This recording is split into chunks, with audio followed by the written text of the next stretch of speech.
Hello, everyone. Good morning from my end. It's been such a pleasure being here and being part of the conversations. For me, it started at 5 a.m., so it's been such an impactful 3 hours of my morning.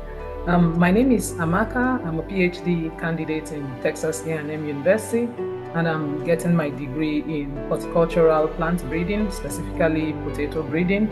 So it's been amazing being part of this team to put this symposium together. So at this time, it is my pleasure to introduce Dr. Julia Bruyn, who is an interdisciplinary researcher with a strong interest in supporting equitable improvements in diet and livelihoods in the global south. She joined the World Vegetable Center's Eastern and Southern African Regional Office in Tanzania in 2023 as a scientist in the Healthy Diets flagship. Julia has a background in veterinary science and shifted her focus to human diet and food system through her doctoral studies. Her research has spanned methods of dietary assessment, drivers of food access and food choice, nutrition, sensitive agriculture, and the role of food environment in supporting healthy diets.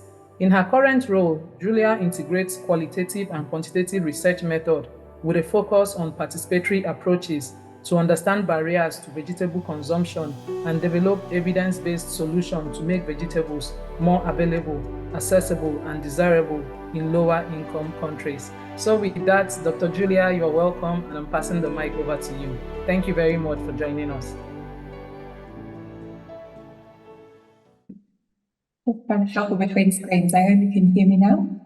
Yes, we can hear you. Thank you very much. And you can see my screen? Yes, we can see the screen. Perfect. Thanks for the very nice introduction, and thanks for the organising committee for inviting me to be a part of this event. As mentioned, I'm part of the Healthy Diets flagship at the World Vegetable Centre, which is a small but growing part of our organisation that focuses on understanding the factors which influence vegetable consumption and trying to identify opportunities to support greater vegetable intake, particularly thinking about vulnerable groups. So based on the focus of this symposium, I'll start my presentation by discussing the rise of food systems as a concept and a framework, and some of the strengths and challenges about this way of working. But for most of the next half hour or so, I'll focus on food environments, which is the part of the food system that my work is most directly linked to. So I'll talk about how I apply food environment conceptual frameworks in my research to examine the factors which drive or limit consumption of vegetables, but also could be applied to other nutritious foods. I'll talk about some of the research methodologies and methods that I use, some initial findings from a couple of studies, and finish by talking about interventions and how these can be guided by food environment research. So in recent years, we've seen huge interest in food systems and the role that they play in supporting sustainable, resilient, healthy diets. I think it's important to acknowledge that there's no universal single definition for a food system. The most widely used framework comes from these reports by the high-level panel of experts, initially in 2017, and then a follow-on report in 2020. And we also have this definition, which came from actually an earlier report that was focused on food loss and waste. And this definition describes the food system as gathering all the elements and activities that relate to the production, processing, distribution, preparation, and consumption of food, the output of these activities, including their socioeconomic and environmental outcomes. You might be aware of the quite a high-profile event led by the UN in 2021, 3 years ago, the UN Food Systems Summit. And around the same time of this international summit, there was the release of the Food Systems Dashboard, which is an online tool that is intending to present national food systems information in a way that's quite accessible for researchers, but even more so for practitioners and policymakers to help people think about food systems in an inclusive way. Of course, in Africa, we also have the Africa Food Systems Forum, which actually took place, I think it was 2 weeks ago in Rwanda. This has been an annual event since around 2010. So here we have a version of the HLPE Food Systems Framework, which is the dominant framework that is used today. Probably most people are somewhat familiar with this framework, but basically we see food systems being linked to diets through the foods that consumers choose to acquire, prepare, cook, and eat.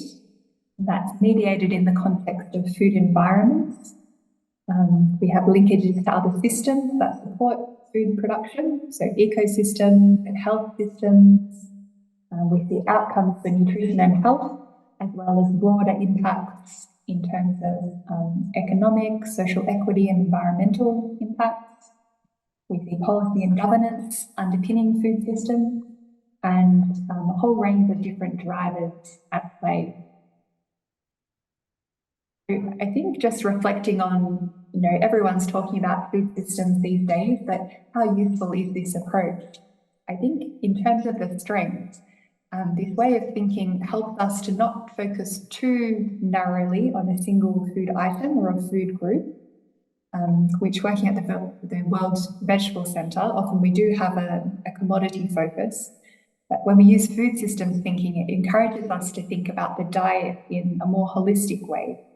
We know that people eat meals, and meals are part of diets.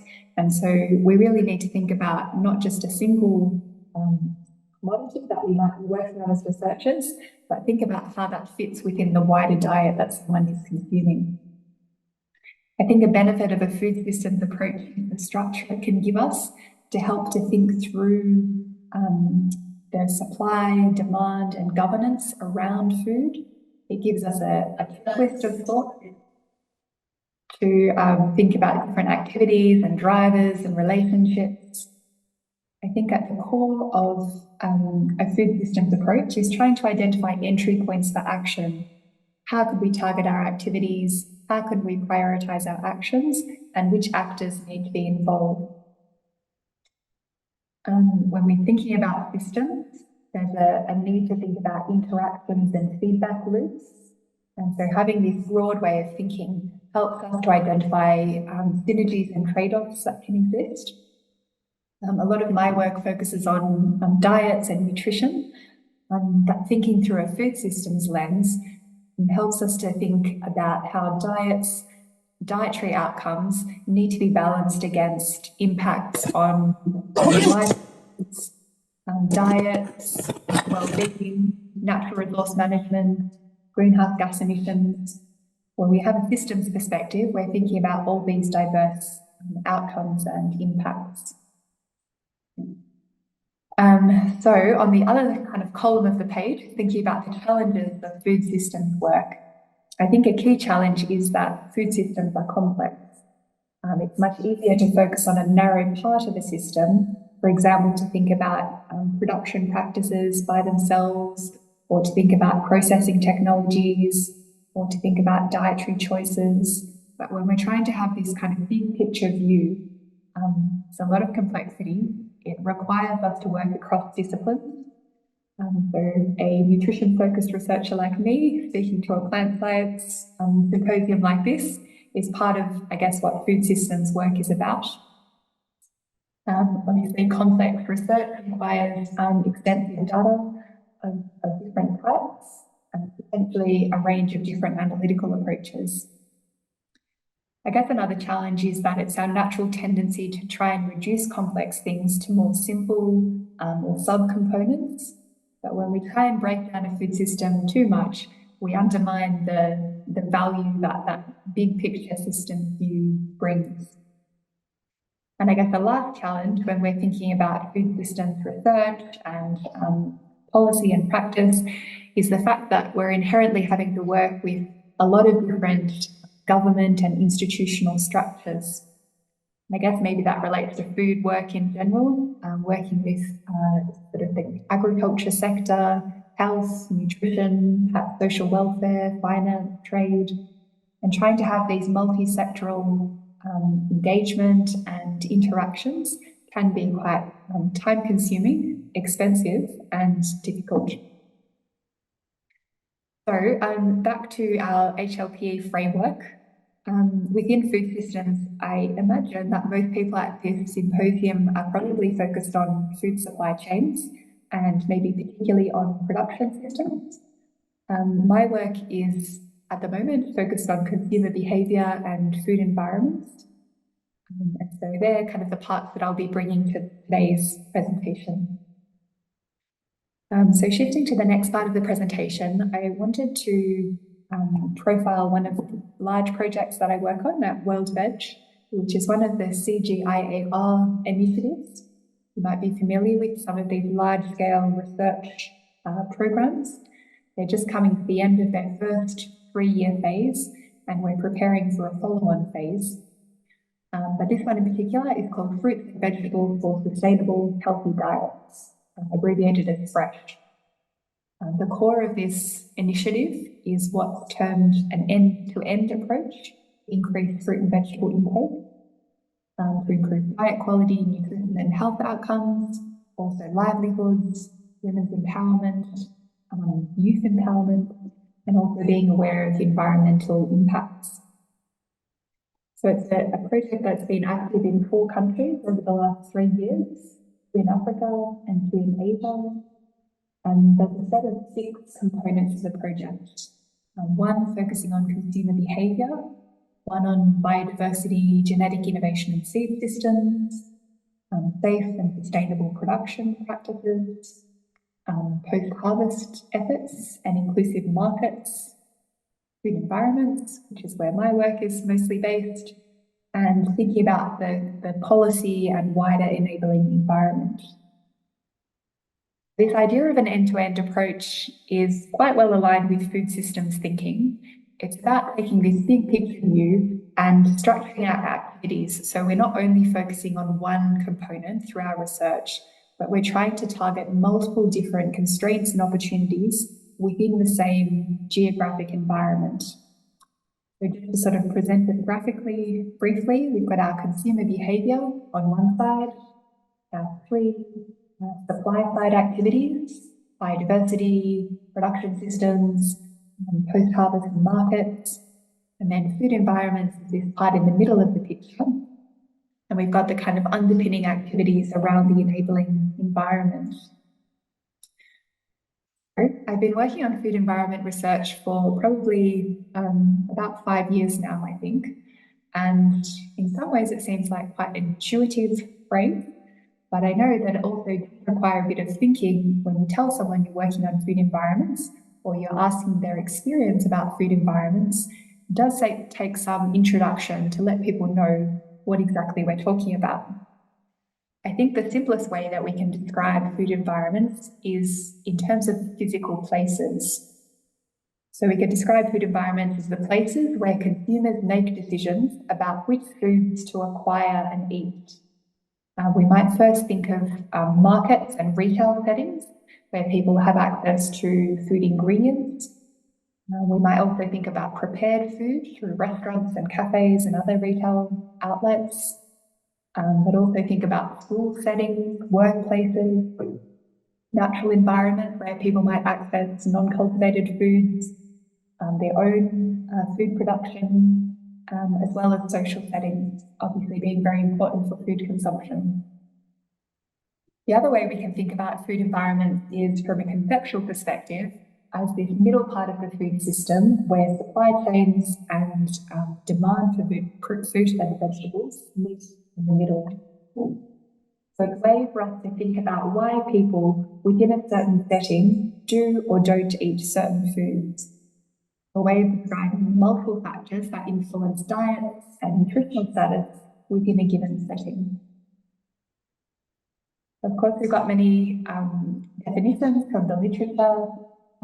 The early discussions about food environments were based on recognition that the risk of being overweight or obese was quite different depending on the context in which we lived, and that some settings were more likely to result in people becoming overweight and having diet-related non-communicable diseases. So this early definition described food environments as the collective physical, economic, policy and socio-cultural surroundings, opportunities and conditions that influence food choice and nutritional status.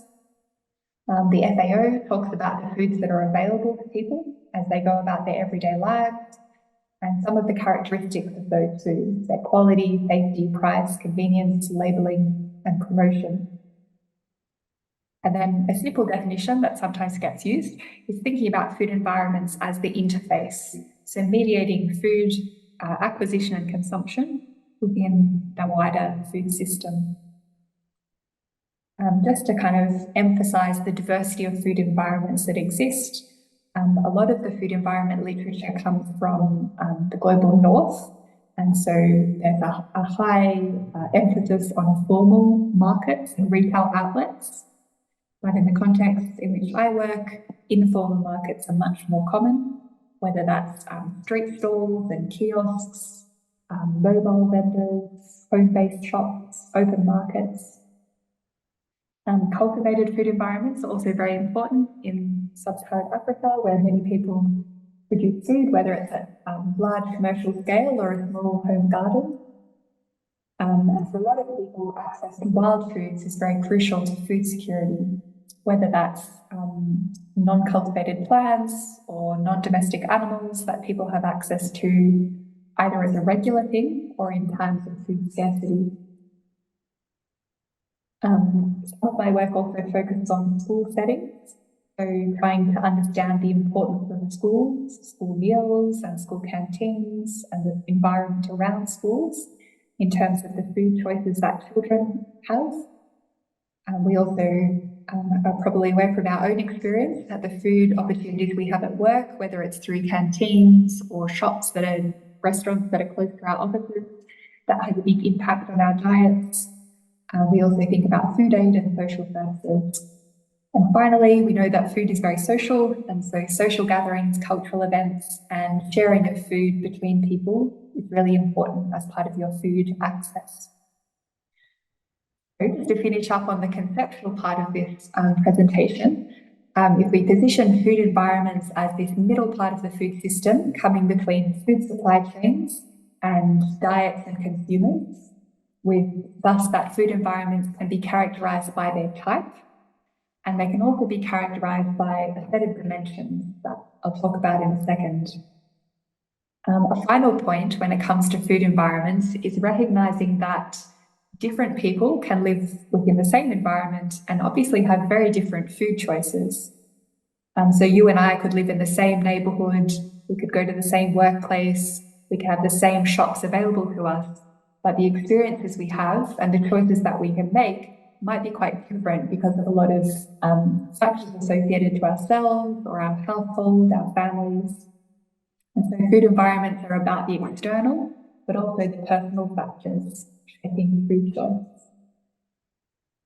So just to sort of expand on what sorts of things we think about in food environment research, in terms of context, we're thinking about what types of foods are available to people, the cost of those foods, what types of retail outlets might be present, what hours are they open, what type of outlet are they?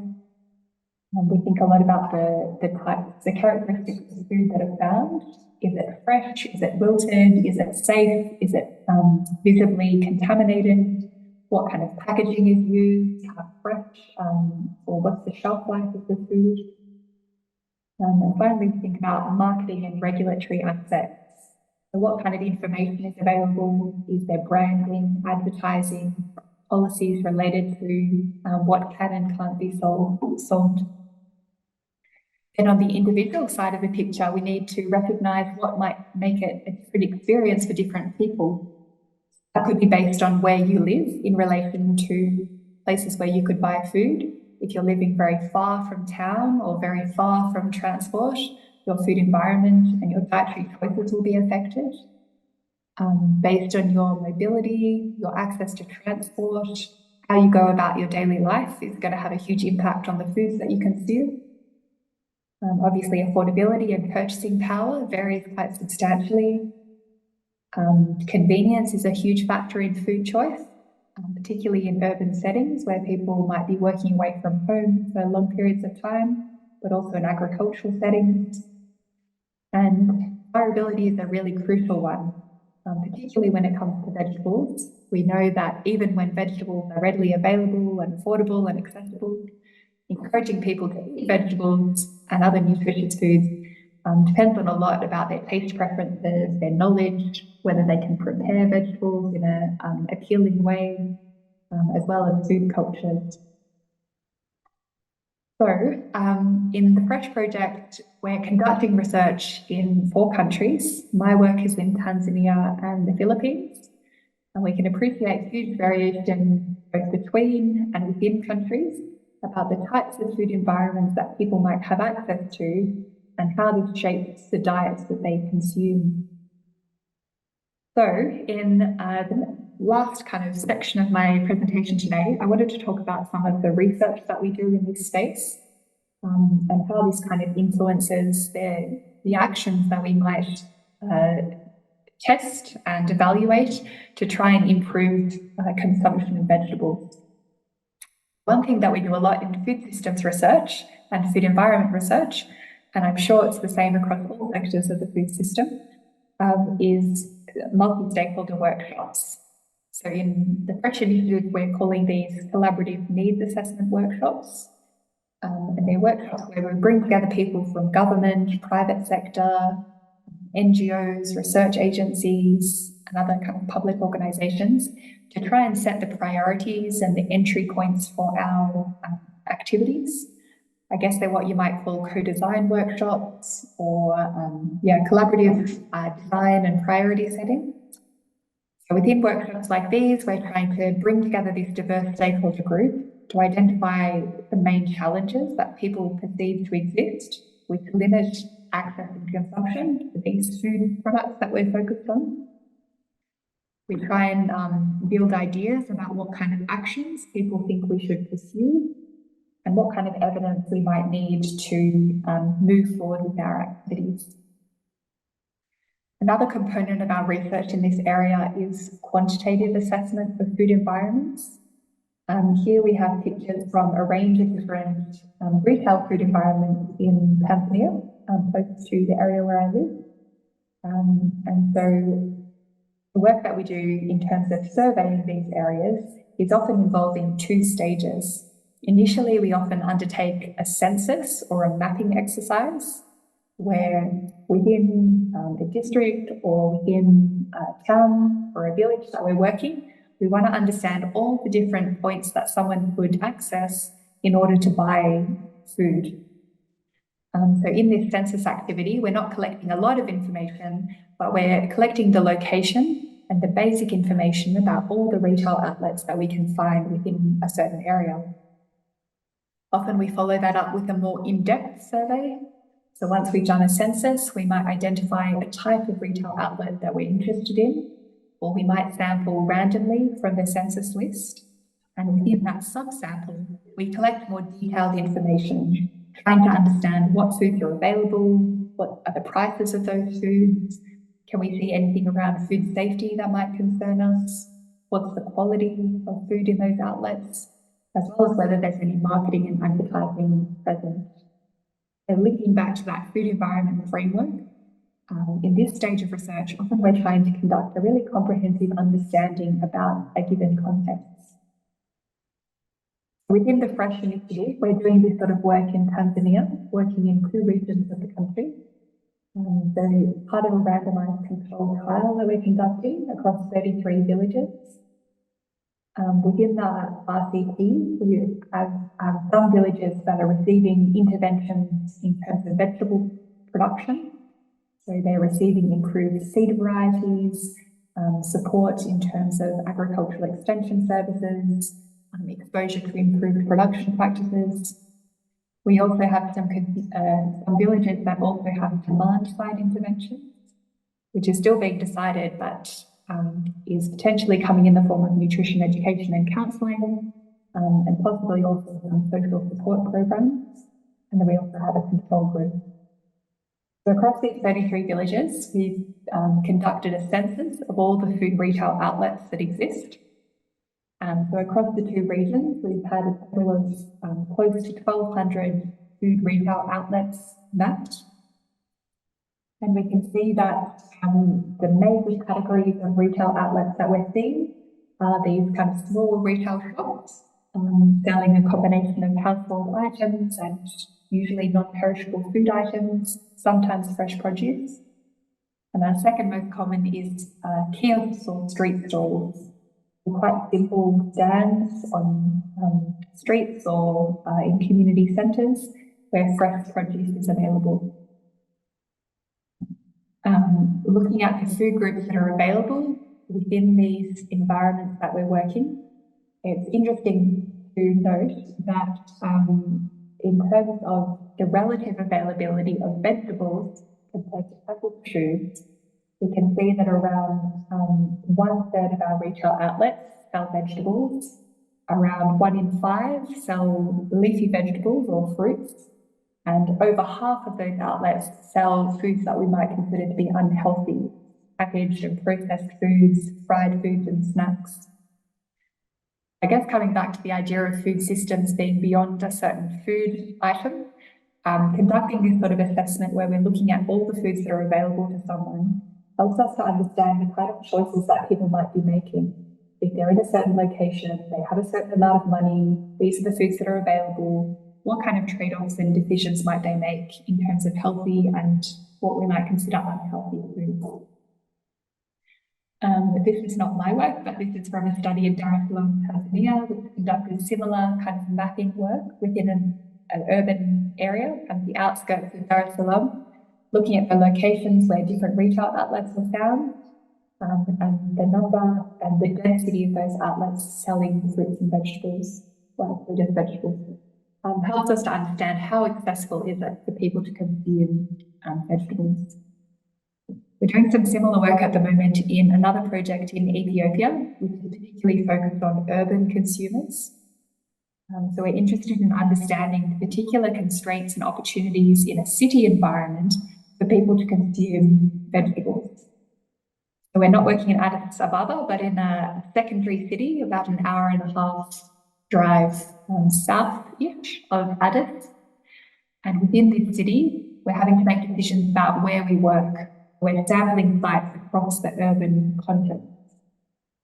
We're taking a similar approach of methods. So we're doing a vendor census and mapping. We're following up with an in-depth vendor survey. And finally, we'll be doing some qualitative research with consumers.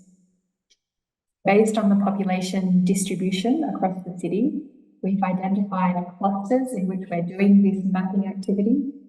So an inner cluster, 2 kind of middle urban density clusters, and an outer urban cluster. And so we're interested to understand if you were someone living on the outskirts of the city compared to someone who was located quite close into the centre, or depending on whether or not you had access to transport, what kind of food outlets would be available to you, particularly related to vegetable access. Within our census, we looked at which vegetables were being sold by different retail outlets. And one thing that was very immediately obvious in doing this research, and also supported by our data, was that there's a small number of vegetables that are readily available. So if you wanted to buy onion, tomato, or potato, you would have no trouble finding a vendor that was selling these foods. On the other hand, if you wanted to buy, for example, Ethiopian kale, we had 92 outlets out of around 1,200. If you wanted to buy okra, we only found 2 places within the city that had okra for sale. Obviously, there's lots of dynamics around supply and demand, but understanding the foods that people have available to them helps us understand how we can target our research interventions, actions that we might take to support healthy diets. The last method that I wanted to profile in terms of food environment work is what we call lived experience research. It's a type of in-depth qualitative research where we're really trying to understand everyday experiences and realities that people face as they go about their everyday lives. So as people kind of go about their lives, their daily activities, what kind of opportunities do they have? in terms of selling, acquiring, or consuming fruits and vegetables. The plan is to build on that quantitative survey that we've done. We want to have this qualitative research to help us design potential interventions. We're doing this work with both consumers and vendors of vegetables, and we're particularly interested in types of vendors that we might not have captured through our quantitative survey. Things like mobile types of vendors, like mobile vendors walking through the community. This lady was selling avocados. This lady here sitting in her living room is a farmer who sells vegetables direct to consumers. So it helps us to build the picture about non-conventional or non-retail outlets, which might be an important source of vegetables for people. Just to widen, to kind of showcase the types of lived experience research that exist. Within our study, we're doing in-depth interviews. We're using a method called photo voice, where we work with people through workshops and individual support to take photos of their environment. Over the course of a couple of weeks, they, based on a few prompts, take photos to reflect their everyday experiences. And we're going to piece these together, our quantitative data, our interview data, and our photo-based data to form what's called geo-narratives or story maps, bringing together research insights in an accessible form, which is quite interactive, including for policymakers and advocacy purposes. So I guess the kind of takeaway when we're thinking about research activities in this part of the food system is that usually we're trying to piece together multiple perspectives and integrate multiple research methods to build a really comprehensive picture. So this is the work that we're doing in the Fresh Initiative. We're working with consumers through interviews, photography activities, and accompanied movement through their daily journeys. We're working with vegetable vendors through similar methods, as well as that quantitative survey. And we're working with policy, research, NGO, and private sector through our collaborative needs assessment workshops. The idea is that we want to identify the needs and priorities of each of these groups and then bring them together to understand the shared priorities across the food system. So I think I'm almost at time, but my last slide is just to reflect then, based on all this in-depth research, how food environment research can shape intervention options to support healthy diets. I think one key message is that although we talk about the food environment, I see that as really a diagnostic or an exploratory way for us to understand really the big picture of the food system. So although we're kind of focused in this kind of interface middle part of the food system, what we might identify is that food availability is a real challenge. It might be to do with seasonality, it might be to do with local production conditions. And so the activities that emerge from the research that we do could be about the production side of food systems. We might identify gaps in what's available, or we might identify opportunities for home or school-based production. Food prices can be more challenging to influence, but this could be kind of a policy entry point for action. So thinking about subsidies or trade policies that might increase the affordability of particular foods. Based on our assessment in market settings, we might identify that post-harvest challenges are a key constraint. And so we might look at how post-harvest management, whether that's processing or packaging or transport options, might improve the quality and the safety of items that are available to consumers. And we might also think about kind of marketing and regulatory aspects, whether that's labelling, promotional campaigns, which we know are very common for unhealthy and snack foods. They're not so common for fruits and vegetables. So thinking about all these supply side interventions can be guided by the research that we do within a food environment context. And then on the demand side or the individual side of food systems, our work might identify some access issues. We might make recommendations for school meal programs or public food procurement. maybe linking up local farmers with local markets. We might think about issues on the food affordability side, which could be in the form of food vouchers, potentially targeted towards vegetables in particular, cash transfers or transfers or other social support programs. We might think about convenience. If we recognise that time and resources are a constraint for people, we could think about processed products, recipes, cooking demonstrations. And a really key one when it comes to vegetables is thinking about how we can improve the desirability of foods that are available to people. So I think probably the most common demand intervention used in agriculture projects is nutrition education. I guess historically there was a tendency to think that if we just told people how nutritious foods were, they would eat those foods. But we of course know from our own perspective that we don't make food choices just based on what's good for us. And so finding other opportunities, whether that's through innovative marketing strategies, working with mass media or social media, thinking about different spheres of influence to try and change behaviour is really crucial. So I'll finish up there. I hope it's been interesting. I'm very happy to take questions.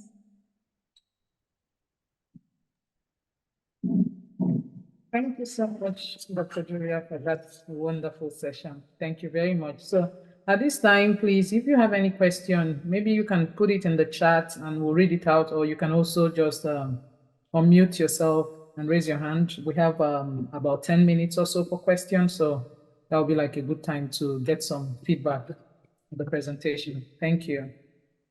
I don't know if there's a question in the chat. Let's see. I think somebody dropped something on the chat. Let me scroll down to that.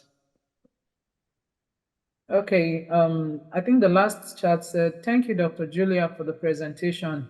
Which approaches World Vegetable implementing to increase vegetables and fresh legume access in West Africa, especially in Benin, Burkina, and Mali?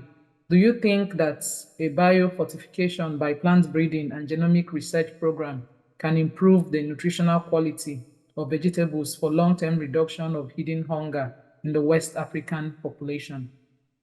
Yeah, very good and interesting question, and it does, kind of target a different part of the food system. I would agree that vegetables and fresh legume access is crucial for improving diet quality, particularly thinking about diversifying diets, increasing access to vegetables or legumes that might be lacking in people's diets currently. My breeding colleagues would be better placed to speak about the specific work on breeding programs and genomic research.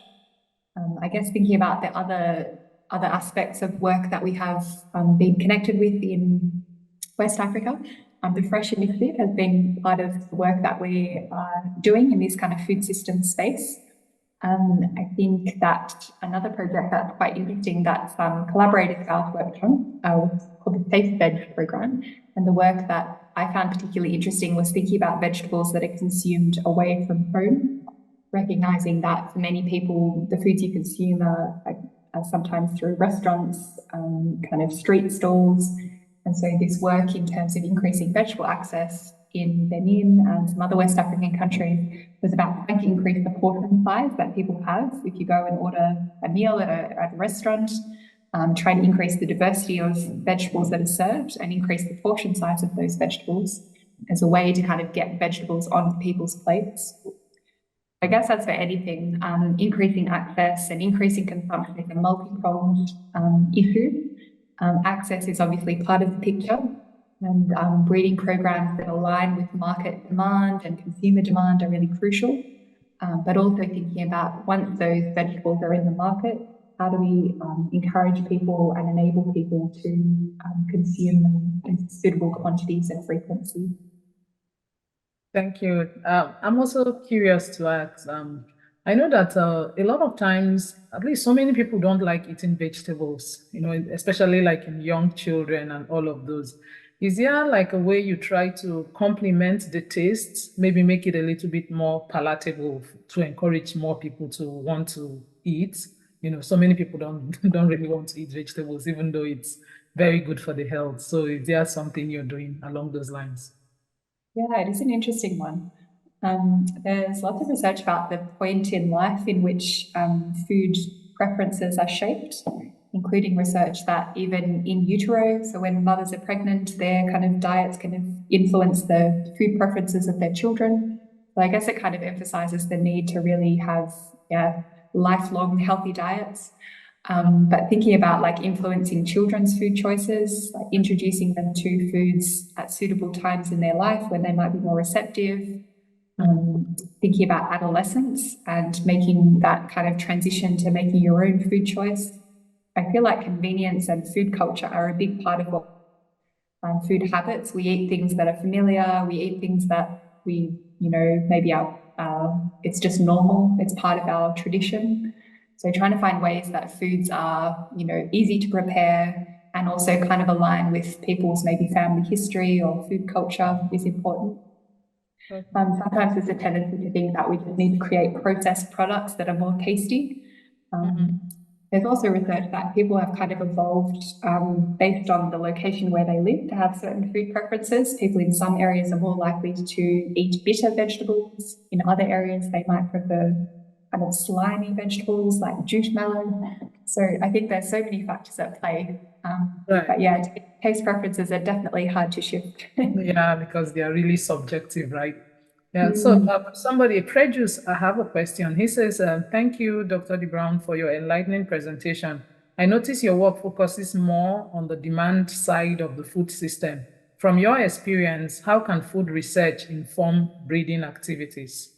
So what's the intersection? Yeah, another good question. I think it's something we're trying to probably improve on a bit at World Veg, to sort of link up the work that we do across different parts of the food system, including linking breeding research with consumer-focused research. My colleagues, including Dr. Mathieu on this call, do a lot of work to understand market priorities, market demand, farmer preferences for crop varieties. And we're trying to extend that work to really think more about consumer preferences as well, to kind of incorporate consumer perspectives into the kind of breeding part of the food system. So I think increasingly in our projects, we've got one that's coming up in Ethiopia and also in Bangladesh, where we're trying to really sort of bring those consumer perspectives together with the kind of breeding and supply perspectives. So we do form these decisions based on multiple information points. Obviously, breeding programs are very long-term vision, and we can't sort of change things quickly. But having a clear picture about what's important to consumers and to different consumer segments, whether that's in an urban context or a rural context, can be really important. Yeah, okay. I have a follow-up question to that. I'm wondering, do you see that breeders these days are interested in participatory breeding? Like they really want to, people who are like hardcore breeding crops, do they take a lot of interest in trying to figure out like, okay, let's specifically make this crop because that is what the consumer wants. So let's put in this decision ahead of time and not breed the crop and then find who wants it. Instead, let's figure out what they want and then breed for what they want. Do you see that kind of taking a shift? Yeah, I don't work directly with breeders, so there'll be other people better placed to answer that question. I know we do a lot of work as an organisation with market information, and it's not kind of a short-term vision, but really trying to understand like kind of forecasting into the future what the markets will be looking for. But in terms of how receptive farmers are to those kind of changes, I'm not quite sure. Yeah, okay. Is there any more question? We still have a couple of minutes. We still have about 4 or 5 minutes. Any more question? You can raise your hand or you can drop on the chat. Anyone you prefer. Any areas that you want clarity. Yeah, Amaka, can I? Matthew. Yes, please. Go ahead. Thank you. Oh, okay. Thanks, Dr. Julia, for your excellent presentation. I know you are doing quite some work in Asia and Africa, taking specifically Philippines and Tanzania. Which differences have you observed in terms of food system, when it's come to vegetable between those two countries? So is that between East Africa and Asia? Yeah, Philippines yeah. and Tanzania, Yeah, it is interesting. I think the settings in which I'm working in the Philippines tend to be more urban settings. So it's a bit hard to kind of draw some of the contrasts. But we're doing some work at the moment on urban food production in the context of Hanoi in Vietnam and also Manila in the Philippines. And some of the work we're doing on understanding consumer behavior seems to be coming out, particularly thinking about food safety in the context in which we work in Southeast Asia. Food safety is often the number one thing that people worry about. I'm not sure yet whether that's kind of paralleled in African settings. It hasn't come out so strongly in our work in Ethiopia at the moment, but for maybe like 95% of people who responded to our survey in Hanoi, the top concern driving their food choice was food safety when it came to vegetables. So I think thinking about like what drives people's food choice, recognizing what's kind of the key concern that people have, and then understanding how to kind of mitigate that concern or address that kind of real challenge that people have is really crucial. I guess one thing is that often in my work we think about nutrition transitions. So this kind of shift away from kind of being a food producing household to eating more kind of processed foods, maybe having a more sedentary lifestyle. And in a lot of settings in Southeast Asia, compared to kind of Southern and Eastern Africa, people are further along that trajectory. So eating more processed foods, maybe having higher levels of overweight and obesity. So in some settings, it's kind of like we can see some of the nutritional challenges that lie ahead for some African communities as well. Oh, thank you. All right. Yeah, we have somebody raising. Oh, yeah. Welcome back. Yes, please go ahead, sir. Who, me? Carlos? Yes, Carlos. Yeah, Go ahead. hi. Thank you, Julia. Nice to see you again. I think we saw each other in Arusha last year. A question, having worked quite a bit in root and tuber crops in Africa, and now with deep interest in African indigenous vegetables, those two groups of crops seems to be like a perfect marriage for Africa. How come we are just doing research in African indigenous vegetables and researching root and tuber crops and never integrating those two? I think it's probably at your level that task needs to be done. I don't know. What do you think? Yeah, I think it's really valuable. And I guess it's kind of the CG system at large has often been focused on, you know, this center works on this category of food and this center works on this category of food. So I think through things like the initiative program, even though our initiative has been focused on fruits and vegetables, there seems to be more opportunity to think about bringing different parts of the food systems together. So some of the other research initiatives in the CG Centre are focused on kind of urban contexts or the Resilient Cities project, or focused on sustainable kind of future food systems. So I guess through those projects, it's a chance for researchers from different backgrounds to come together to think about the whole diet. And I guess roots and tubers and leafy vegetables would be a nice combination, but so would maybe aquatic foods or sustainable livestock source foods together with vegetables. So I think the more we can think about the plate and the diet in a holistic way and try and sort of bring together multiple targeted interventions that support different parts of the diet, I think that's obviously a good thing to pursue. Thank you so much. I think that's all the time we have. Before we move to the next session,